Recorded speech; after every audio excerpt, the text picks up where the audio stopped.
Assalamualaikum warahmatullahi wabarakatuh. Salam sejahtera, salam perpaduan, salam perjuangan, salam Melaka berwibawa, pintar raja bersih, saudara-saudara gele, wanakkam. Cepin yang khuaran ma, ni hao ma, haifalikum, anabil hari syukran, marairan khuaran indurun, wa mendai icaran tajau. Tuan-tuan dan perempuan, saya Muhammad Anwar Fahmi Haridas bin Abdullah, selaku penasihat merangkap Presiden Pertubuhan Kebajikan Masyarakat Sivil Melaka dan selaku penasihat kepada jawatan kuasa pengurusan krisis Rumah Condong Taman Malim Permai Melaka.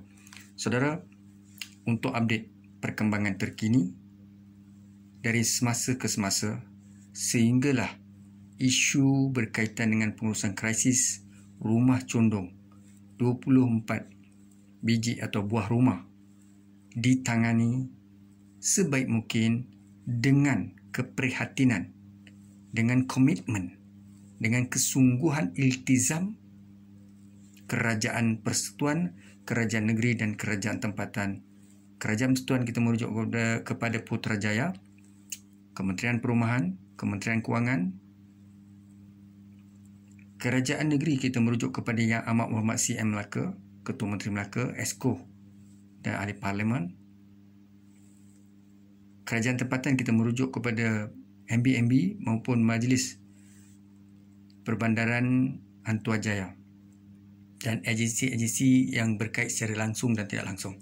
Saudara, untuk perkembangan ini, pelbagai surat rasmi, rintihan, rayuan, permohonan cadangan telah dimajukan kepada Yang Amat Berhormat Perdana Menteri Malaysia, kepada Ketua Polis Negara Tan Sri Datuk Seri Abdul Hamid Badur, kepada Datuk KP SPRM Datuk Azam Baki, kepada Yang Berhormat Menteri Perumahan YB Zuraidah Ahmad, kepada Senator Menteri Kewangan. Seterusnya, permohonan yang sama telah diangkat kepada TYT Melaka, Tun Datuk Seri Dr. Ali Rustam. Kemudiannya kita bawa kepada CM Melaka, Yang Amat Berhormat Datuk Seri Dr. Sulaiman Muhammad Ali, YDP Majlis Perbandaran Antuajaya. Saudara, hari ini 21 hari bulan 12 2020, perkembangan terkini. Yang terkini pada jam 12 tengah hari, saya memperoleh surat rasmi daripada Pejabat Yang Amat Berhormat, Pejabat Yang Berhormat YB Zuraidah Ahmad, Menteri di Kementerian Perumahan dan Kerajaan Tempatan, yang membawa maksud jelas. Aduan ini iaitu permohonan membela krisis Rumah Condong Taman Malim Permai Melaka sedang disiasat, sedang diambil tindakan, sedang di dalam pemakluman, penyiasatan dan tindakan kementerian. Dalam surat berkaitan juga saya diminta untuk merujuk kepada pegawai berkaitan. InsyaAllah saya akan menyusul dengan nombor telefon yang diberikan. Sebelum itu, saudara, kita juga telah menerima surat daripada Yang Amat Berhormat Ketua Menteri Melaka. Surat bertarikh 2 Disember 2020, tetapi sampai kepada saya mungkin kemudiannya. Dan maksud surat daripada CM Melaka juga jelas memohon maklumat daripada Datuk Bandar MB Melaka berkaitan isu krisis Rumah Condong di Taman Malim Permai Melaka. Dua surat ini adalah antara tindakan responsif, berkesan dan efisien daripada Kerajaan Negeri Melaka dan juga Kerajaan Persekutuan. Tuan-tuan dan perempuan, karya dan penduduk Taman Malim Melaka, Melayu, Cina, India, Sabah Sarawak, Portugis dan asli rakyat negeri Melaka yang menjadi kumpulan sasaran yang terkesan daripada isu Rumah Condong, di mana rumah ini hampir 25 tahun.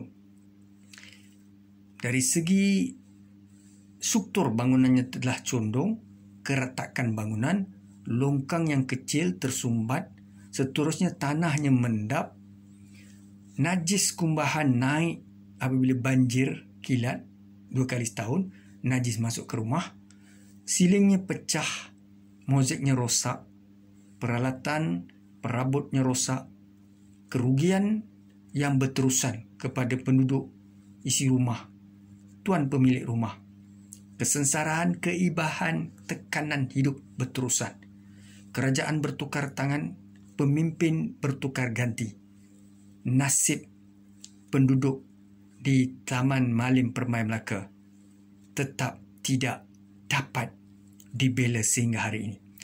Namun kita mengharapkan kepada kerajaan yang sedia ada, iaitu Perikatan Nasional. Sebelum ini mungkin Pakatan Harapan telah berjanji untuk membela dan membuat penempatan semula atau merobohkan dan membangunkan semula rumah 24 rumah ini, ataupun membina penempatan baru dan rumah baru. Tapi itu tidak kesampaian. Di bawah kepimpinan Tuan Adli Zari, kerajaannya telah tumbang, maka perikatan sekarang menjadi kerajaan. Saudara dan saudari Yang Mohd Datuk, Datin, Tuan Puan, wakil rakyat atau penduduk Kariah di Taman Malim Permai Melaka bukan mahu berpolitik, bukan memiliki agenda politik, bukan di kalangan kami mahu menjadi ahli parlimen atau adun. Kerana ahli parlimen dan adun sudah ada, memang telah ada terbukti, sekarang ni dah ada. Kerajaannya pun sudah ada, iaitu Perikatan Nasional. Tidak ada sebab untuk kami menjadi wakil rakyat di situ. Tapi isunya di sini adalah kami hanya mahu suara kami didengari dan selesaikan krisis sebaik mungkin. Kami bersama pemimpin Yang Bertuan Agong, Raja-Raja Melayu, Kerajaan Persekutuan, Kerajaan Negeri, Kerajaan Tempatan untuk hadir, berbincang, berdialog. Jawatan kuasa pengurusan krisis Rumah Condong Taman Malim Permai telah diwujudkan. Surat telah diantar. Senarai nama Presiden pengurusinya, iaitu Tuan Husin Saleh, telah digazetkan dan timbalannya pun telah digazetkan, penasihat dan hierarki. Kerajaan hanya tinggal memanggil kami untuk berdialog. Kerana dalam satu perundingan yang profesional ini, tidak kira kerajaan negeri, kerajaan tempatan, kerajaan persekutuan, mestilah ada jawatankuasa khas untuk dipanggil dan berunding dalam 10 orang. Kami sudah ada baju korporat, sudah ada minit mesyuarat, sudah ada gagasan, blueprint, sudah ada Facebook, sudah ada Twitter, sudah ada carta organisasi, sudah ada komitmen, sudah ada iltizam, sudah ada dasawarsa, sudah ada perjuangan. Kami tidak akan berhenti berjuang. Tolonglah bantu kami. Saya harap supaya sangka baik kepada kami. Kerana kalau rumah Perdana Menteri, kalau rumah TYT, kalau rumah Menteri Perumahan, kalau rumah Menteri Kewangan yang berlaku seperti mana rumah 24 unit Rumah Condong, saya yakin dan percaya TYT, Ketua Menteri, Perdana Menteri, Jemaah Menteri tidak mahu rumah mereka najisnya timbul apabila banjir kilat. Tidak mahu rumahnya condong dan tidak mahu retak jubingnya ataupun mozaiknya. Tidak mahu silingnya pecah, tidak mahu perabotnya rosak. Tidak akan senang perasaan Perdana Menteri, Ketua Menteri maupun TYT dan siapa saja. Tuan-tuan, ini masalah rakyat. Ini isu rakyat. Ini masa depan anak-anak mereka. Tolonglah apabila tuan-tuan jadi pemimpin, jangan lepas tangan. Jangan salah faham pada kami. Jangan sangka buruk pada kami. Kami tidak ada agenda. Belum lagi mahu melibatkan diri dalam politik, menjadi wakil rakyat ahli parlimen. Hakikat realitinya kejadian isu ini benar berlaku. Panggillah kami. Kami bersama mana-mana pemimpin, baik kerajaan atau pembangkang yang betul-betul mampu menyelesaikan masalah ini. Bidat, syukran dan terima kasih. Assalamualaikum warahmatullahi wabarakatuh.